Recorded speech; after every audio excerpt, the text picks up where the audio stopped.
Hi, I'm Margaret Wheatley. I'm Maggie McManaman. I'm Christine Waltersdorf, and we studied the positive effects of transcendental meditation on blood pressure. In 2009, it was estimated that hypertension affects approximately 1/3 of U.S. adults. Hypertension is diagnosed based on systolic and diastolic blood pressure measurements, using these cut points to distinguish between normal, pre-hypertension, stage 1, and stage 2 hypertension. Patients with a systolic blood pressure of greater than 140 or a diastolic blood pressure of greater than 90 are considered hypertensive. Many lifestyle factors can play a role in the development of hypertension, including diet, smoking, lack of exercise, obesity, and stress. Key action of transcendental meditation on lowering blood pressure is thought to be the result of the practice's impact on stress. Both emotional and psychological stress are recognized as risk factors and mediators of hypertension. Because of this, it has been hypothesized that using positive coping strategies during stressful events may have an effect on blood pressure during these events. The mind-body approach used during meditation is thought to be a coping strategy for individuals to calm the psychological distress and therefore decrease their blood pressure.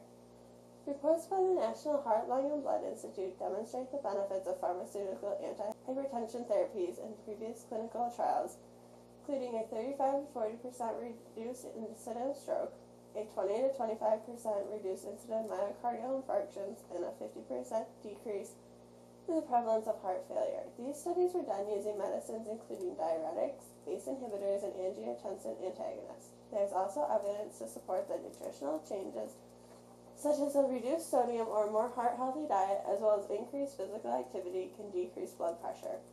While pharmaceutical efforts to decrease blood pressure clearly have many health benefits, research and other non-pharmaceutical therapies has had mixed results because of the combined impact of multiple lifestyle factors on blood pressure.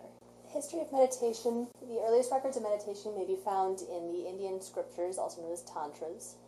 Around 500 BCE, these teachings of meditation and meditative practices were spread across the Asian continent along with Buddhism, and varying styles of meditation were developed by different cultures.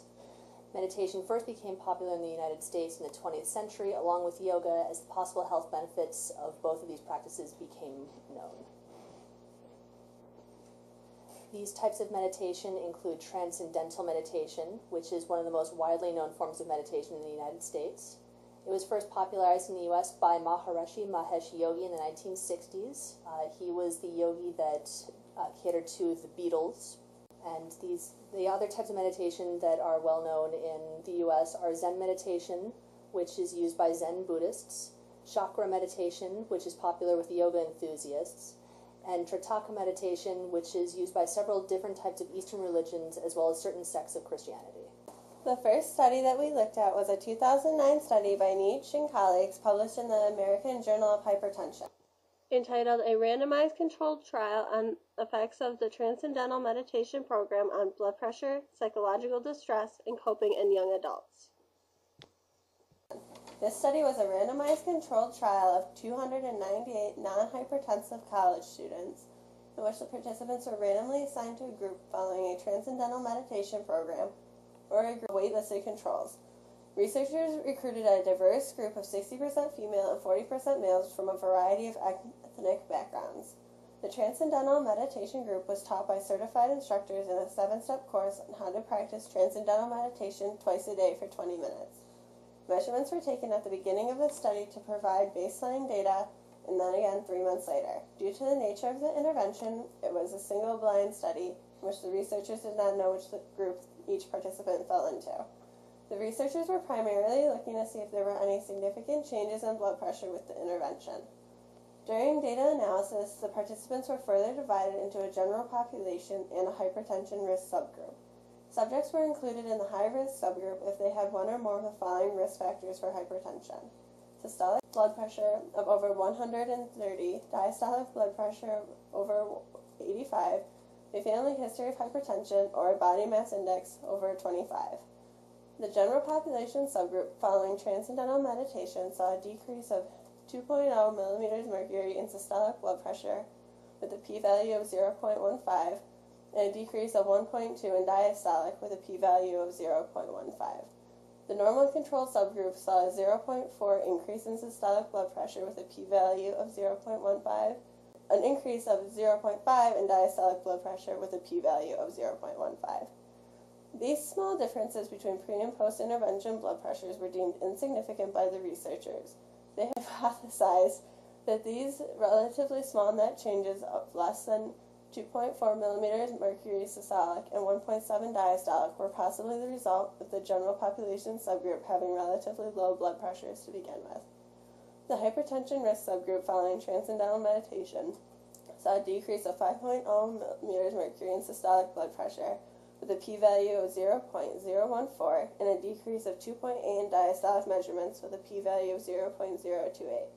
Hypertension risk control subgroup saw an increase of 1.3 with a p-value of 0.014 and a 1.2 diastolic increase with a p-value of 0.028.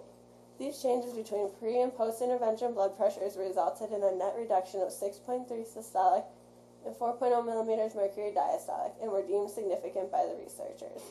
Overall, the report demonstrates that transcendental meditation can reduce blood pressure, especially in a high-risk group.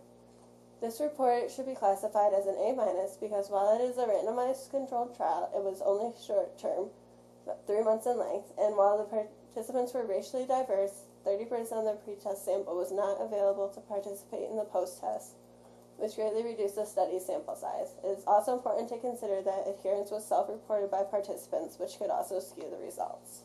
Our second study is titled The Impact of Transcendental Meditation on Ambulatory Blood Pressure in African American Adolescents. It was also published in the American Journal of Hypertension in 2004. This study had 100 participants. 50 were in the Transcendental Meditation group and 50 were in the control group. 37% were female, leaving a bigger percentage being male. All of them were African American. This was a randomized trial. For the intervention, the Transcendental Meditation group practiced 2 times a day for 15 minutes, and the control group was given 15-minute lifestyle education classes focusing on weight management, diet, and physical activity. There was a 2 and 4 month post-test and a 4-month follow-up to record their blood pressure. Reductions in blood pressure were found with both groups, but the Transcendental Meditation group had more significant reductions. You saw a 4.3 millimeters of mercury reduction in systolic blood pressure with a p-value of 0.04 and a 4.1 millimeters of mercury reduction in diastolic blood pressure with a p-value of 0.06. The reductions for the control group were 0.8 millimeters of mercury in systolic blood pressure, p-value of 0.04, and a 0.7 millimeter of mercury reduction in diastolic blood pressure with a 0.06 p-value. This demonstrates that there are possible beneficial effects of transcendental meditation on youth that are already at risk or already have high blood pressure. We gave this an overall grade of an A- because it was a randomized study, but the participants were all African American, and it was a short study, and there were not a high number of participants. Our third study is the randomized controlled trial of stress reduction in African Americans treated for hypertension for over 1 year. This was done by Schneider and Alexander, and it was published in the American Journal of Hypertension in 2005. This study involved subjects that were African American residents of West Oakland, California, with systolic blood pressure of 140 to 179 millimeters of mercury, or a diastolic blood pressure of 90 to 109 millimeters of mercury.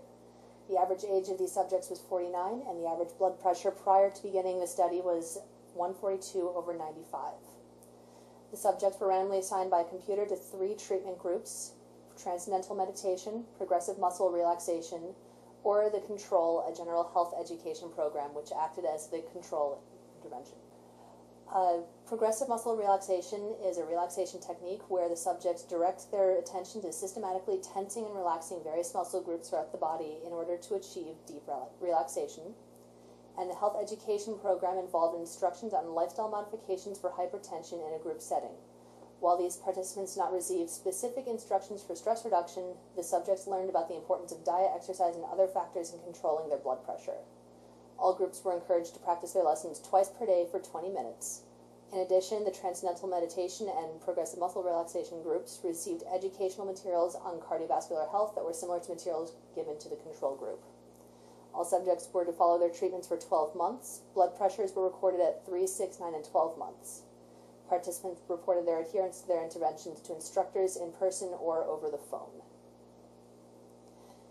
And the results? Changes in blood pressure from pre-test during the 3, 6, and 9, and 12-month post-test showed that while all groups experienced some form of reduction in blood pressure, there were differences between treatment groups for both systolic and diastolic blood pressure. The Transcendental Meditation group experienced the greatest drop in blood pressure, with an average decrease of 3.1 millimeters of mercury in systolic blood pressure and 5.7 millimeters of mercury decrease in diastolic blood pressure. The p-values for systolic were less than 0.02 and for diastolic less than 0.01. For the progressive muscle relaxation, they also experienced a decrease, although slightly less, of 0.5 millimeters of mercury for systolic and 0.29 millimeters of mercury for diastolic. And then the control group, they experienced a 0.9 millimeter mercury reduction in systolic and 2.6 drop in diastolic blood pressure. Although the changes in blood pressure were not statistically significant for women compared to men in any of these three groups, the women participating in the Transcendental Meditation group experienced a greater decrease in systolic and diastolic blood pressure than women in the muscle relaxation or control group. For men, there were no significant differences in systolic blood pressure decreases between the three groups. However, men participating in the Transcendental Meditation group experienced a greater decrease in diastolic blood pressure than the progressive muscle relaxation or control group. This study showed that Transcendental Meditation may be useful as an adjunct in the long-term treatment of hypertension. And all of these results were controlled for the medication that these subjects used and their other lifestyle factors such as smoking and alcohol consumption.